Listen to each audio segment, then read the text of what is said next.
Precisamos ter muito cuidado, porque nesta caminhada para Canaã Celestial, uma coisa é muito importante. Devemos sempre lembrar a jornada que os outros tiveram do Egito para Canaã terrestre. O Egito representa a escravidão. O Egito representa a servitude. O Egito representa o sofrimento.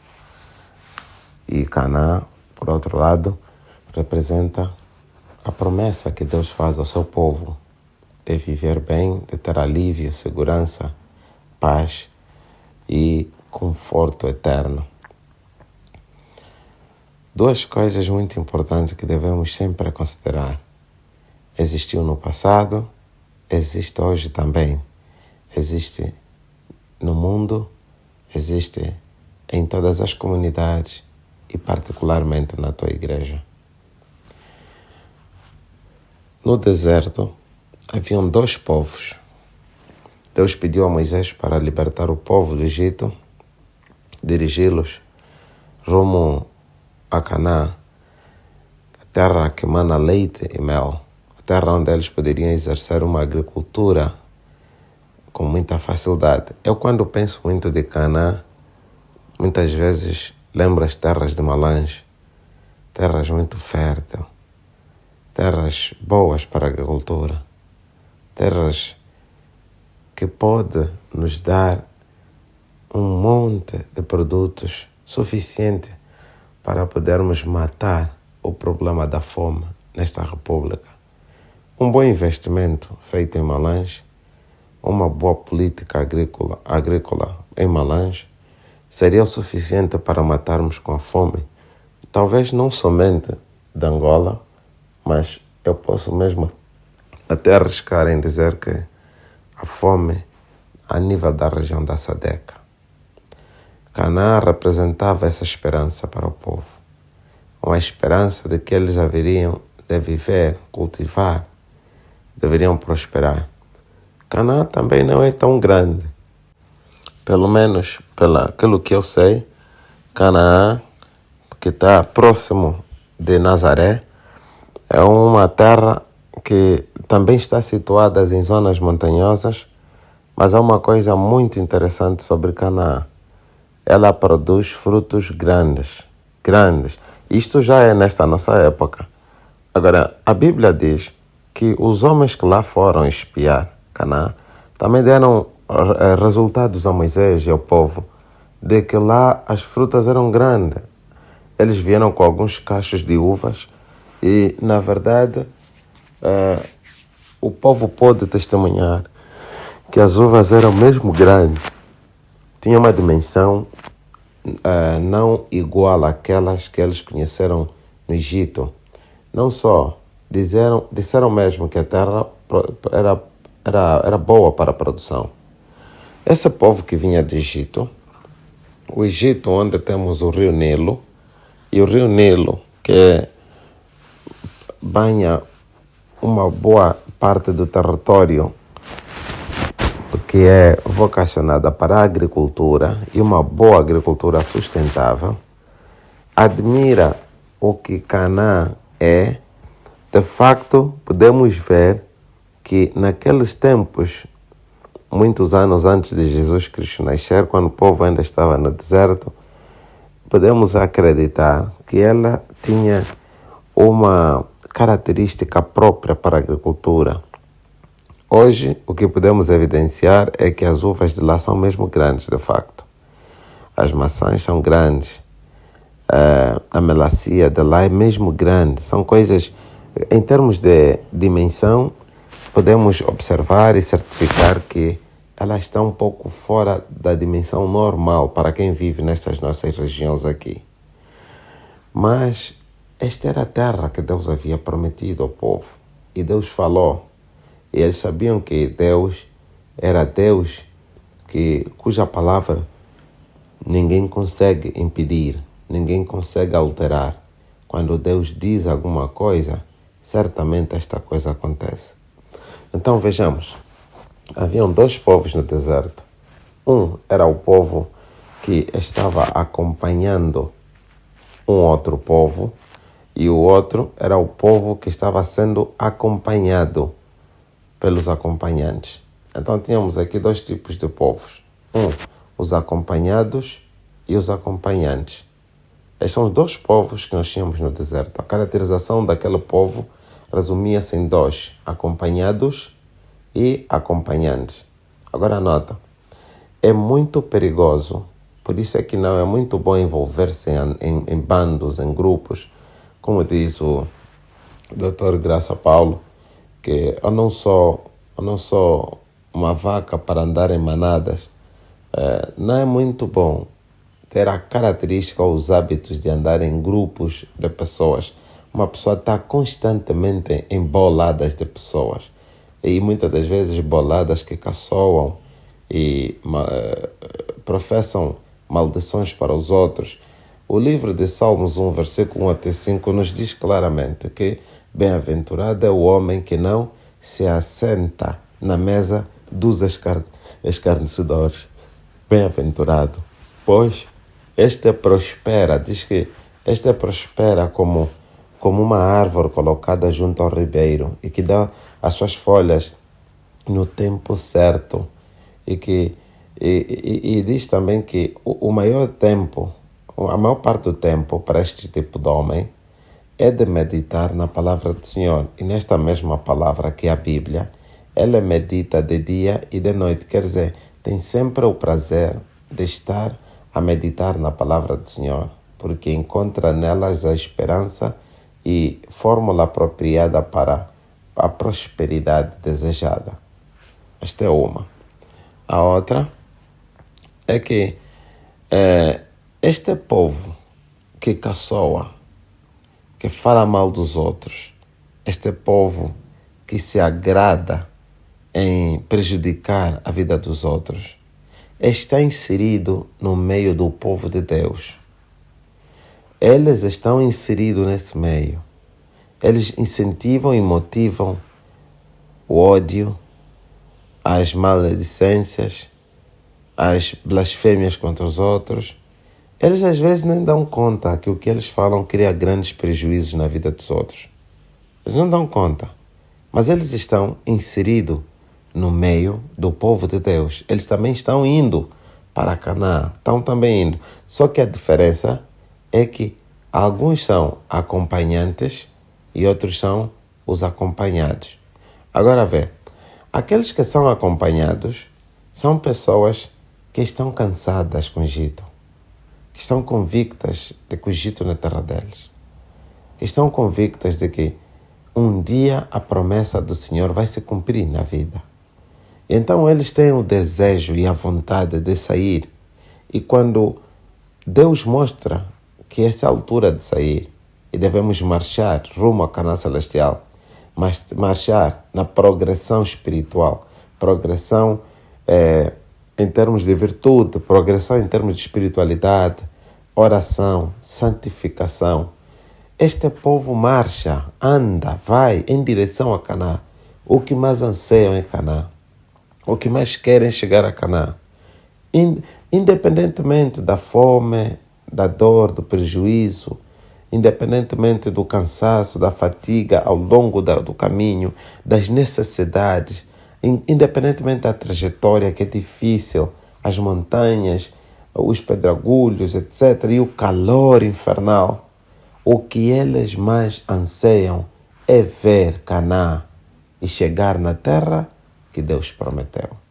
De tal sorte que, ainda que eles não chegarem, eles vão passar a tocha da esperança e da fé aos seus filhos, para que os seus filhos consigam, pelo menos, alcançar a Canaã que os pais sempre advogaram. Esta é a caracterização do povo de Deus, que não tem compromisso com absolutamente nada senão a salvação. O outro povo é o povo comprometido com as coisas da terra, de nada tem com Deus, mas estão misturados, casaram-se com filhos de Deus, estão envolvidos em negócios com filhos de Deus, são trabalhadores de filhos de Deus.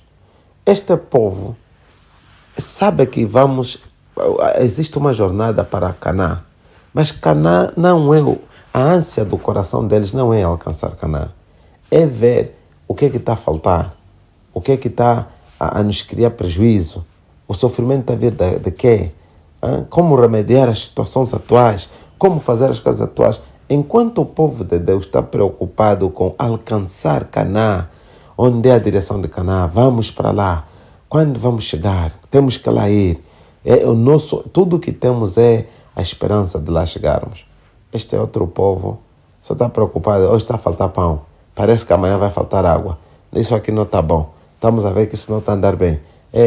Aquilo que ele falou significa que não, mas o povo parece reduziu a marcha, não estamos a andar como ontem, olha, a chuva está a nos fazer mal, olha, o calor está a nos fazer mal. É um povo que só sabe resmungar. E pela primeira vez, no livro de Êxodo, encontro a passagem que diz que Deus detesta os murmuradores, Deus detesta. Mas hoje eu quero me centrar neste povo que só está a nos acompanhar no rumo a Canaã celestial. No livro de Êxodo 14, no livro de Êxodo 14, deixa-me só ver, livro de Êxodo 14 é uma passagem muito boa para partilharmos hoje. Êxodo 16, versículo 2 e 3. Eu tomo a leitura. Diz assim: E toda a congregação dos filhos de Israel murmurou contra Moisés. Sublinhar, murmurou contra Moisés. E contra Arão no deserto. E os filhos de Israel disseram-lhes: Quem dera que nós morrêssemos por mão do Senhor na terra do Egito, quando estávamos sentados junto às panelas de carne, quando comíamos pão até fartar. Amados, este povo que está entre o povo de Deus e que tem características de povo de Deus, são ovelhas com capas, são lobos com capas de ovelha, inseridos no meio do povo de Deus. Criam, no momento em que falta, nota, acabamos de atravessar o Mar Morto, agorinha mesmo, acabamos de atravessar. 15 dias depois da travessia, o maior milagre que eu acredito ter sido feito, o maior milagre que eu posso testificar que já ocorreu aqui na Terra, deve ter sido a travessia. Há muitos outros milagres, cada um no seu tempo e olhando para a sua própria necessidade e característica, cada milagre foi grande. Porém, este é um dos grandes milagres já ocorridos, já observados, em que o mar abre e o povo atravessa o mar entre as duas grandes correntes de água. Bem, este é um dos maiores milagres já ouvidos, já relatados na Bíblia. E nós temos que ter a certeza de que para o povo que lá esteve e que acompanhou perfeitamente o desenrolar deste grande milagre, eles sabiam perfeitamente que Deus os visitou e Deus se manifestou entre o seu povo. Diz a Bíblia que depois de muito tempo, os povos das terras onde eles se dirigiam sentiam pavor, medo, porque sabiam que aquele povo que tinha o poder de abrir o mar e que atravessou o mar em terra seca, estava a se dirigir em direção a eles. E isso criava espanto, criava terror, criava medo. Então era uma situação delicada, uma situação de muito estudo e análise para os outros povos. Mas, 15 dias depois, a confusão surge no arraial. Temos fome, temos sede, você vai nos matar. Seria bom se tivéssemos morrido no Egito. A mão do Senhor teria nos matado lá no Egito. Seria bom se não tivéssemos pintado os umbrais das nossas portas para morrermos lá, do que nos trazer aqui para morrermos nós, as nossas esposas e os nossos filhos. É um povo irreconciliável. É um povo que não se dá para conduzir. É um povo perigoso. É um povo com uma mente distorcida. É um povo que não tem nenhum compromisso com a promessa de alcançar Canaã. É um povo que não se importa com a palavra de Deus. Mas está entre o povo de Deus. Põe as gravatas, veste fatos participam das atividades da igreja, mas a vida deles é só olhar no que ocorre com as pessoas, no que ocorre com a circunstância. O que é circunstancial é que o empata a cabeça deles, é que faz pensar, lutar e envolver esforços para ver resolvido situações circunstanciais que Deus prometeu muito bem que haveria de cuidar. Este povo é um povo perigoso. Vejamos em Números, quero ler convosco mais uma vez o livro de Números, Números capítulo 14, versículo 4. Moisés mandou os espiões para irem analisar a terra prometida que Deus prometeu. Moisés mandou para que os espias fossem para lá. E eles foram. Pela primeira vez a Mossad foi criada. Os serviços secretos de Israel foram criados. Então eles foram para lá, 12 deles, cada um vindo de uma tribo. E quando voltaram, trouxeram um relatório de que os homens de lá forjaram o relatório, alguns. Enquanto Oséias e Caleb, pois Oséias, o nome de que Moisés depois mudou dele é Josué. Enquanto que Josué, o nome dele original é Oséias, mas enquanto ele e Josué e Caleb deram o relatório de que a terra mana leite e mel, o que Deus havia prometido, de facto nós vimos. Mana leite e mel, tem lá alguns homens valentes, mas nós podemos alcançá-los, podemos. E se a promessa do Senhor é que iremos alcançar eles, iremos derrotá-los, então rumo àquela terra. Vamos chegar àquela terra e vamos ocupar. Mas a terra, sinceramente, produz muito em termos de agricultura. Então, vamos para lá. Esse é o relatório dos dois. A grande maioria, e lá estava envolvido, notem, estava lá envolvido essa espécie de seres que não tem compromisso nenhum com o Senhor. Essa espécie de pessoas que não se importam com a vontade de Deus, que são caracterizados pelo mal, obstinados, coração todo desviado da vontade, desalienados com a palavra e a vontade de Deus. Este povo que estava lá, e eram os 10 delas, deram testemunho de que são gigantes, não podemos, vamos morrer, não pode, porque eles não ouviram, mesmo ouvindo a promessa de Deus, mesmo sabendo que Deus prometeu que lá vamos e vamos derrotar, e a terra mana leite e mel, não seria até necessário mandar espias, mas se mandaram espias e vieram dizendo de facto mana leite e mel, já tem algumas coisas que concorrem com aquilo que Deus certamente falou, era o suficiente para fazer com que o povo levantasse e seguisse. Porque as vitórias que foram tendo já de atravessar o mar, as vitórias que foram tendo ao longo da jornada, de passar pelas terras de Edom e derrotar aquele povo, era prova mais do que suficiente para fazer com que o povo marchasse sem medo. Mas o relatório daquele povo obstinado, povo que está no nosso meio, que não tem compromisso com Deus, encontramos ainda mais uma vez o que eles dizem em Números 14, verso 4, e diziam uns aos outros, levantemos um capitão e voltemos ao Egito. Que vergonha, que pena. Esse povo nunca se comprometeu com Deus. Deus não é tudo que eles têm sempre alternativas. Quando não há emprego, eles estão a passar por fome, necessidades fortes, eles pensam logo em alternativas. Recorrem a quimbandas, recorrem a burlas, recorrem a enganos, recorrem a tudo para prejudicar e trazer o pão nas suas bocas. Quando estão doentes, têm problemas sérios de saúde, eles recorrem sempre a alternativas. Recorrem a enganos, recorrem a quimbandas, recorrem a algum sítio, porque eles são um povo obstinado, um povo desalinhado com a palavra de Deus, um povo não consagrado ao Senhor. Tem sempre alternativa, mesmo andando no deserto, mesmo não tendo água e Deus mostrar águas amargas e diz a Moisés, pega um pedaço de madeira, bota na água e a água se tornou doce e o povo consumiu água, mesmo batendo na rocha, tirando água, mesmo fazendo todos os milagres possíveis que tinham que ser feitos, este povo ainda clama, levantemos um líder e voltemos para o Egito, porque o Egito é o compromisso que eles têm, a escravidão, a servitude.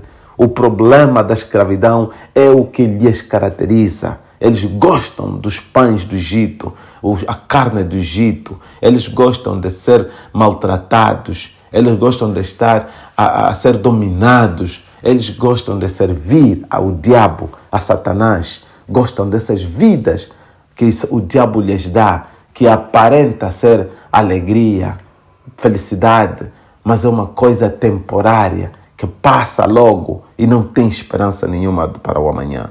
Amados, Deus, por outro lado, nos promete a Canaã celestial. Nós temos compromisso com aquela Canaã. Enquanto meus pés não pisarem lá, não paro de pensar em Canaã celestial. Nosso compromisso é de seguir o líder que Deus indicou, que nos dirigirá para a Canaã celestial. Quem és tu na igreja? Quem és tu? Ficas ocupado a falar de pessoas? Ficas ocupado a indicar pessoas? Culpabilizar pessoas? O teu Deus virá nos homens? A tua fé centra-se em pessoas? Quem és tu na igreja? Se você está comprometido com o céu, a tua vida seria falar do céu, pensar no céu, ajudar os fracos, levantar os coxos, fazer com que todos nós marchemos rumo à Canaã celestial. É incrível que enquanto você caçoa, enquanto você fofoca, fala mal e amaldiçoa os outros estão preocupados em dar mais um passo rumo à Canaã celestial. Deus abençoa todos aqueles que têm um compromisso com o céu. Lembrem, na tua igreja, em qualquer lugar onde você está, tem sempre os acompanhados e os acompanhantes.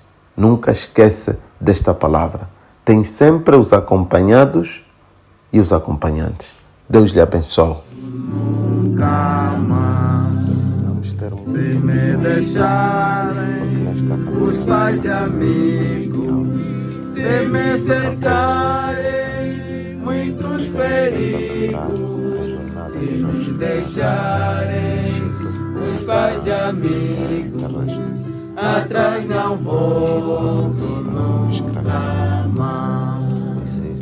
Depois o mundo, Jesus à frente, Jesus o guia onipotente.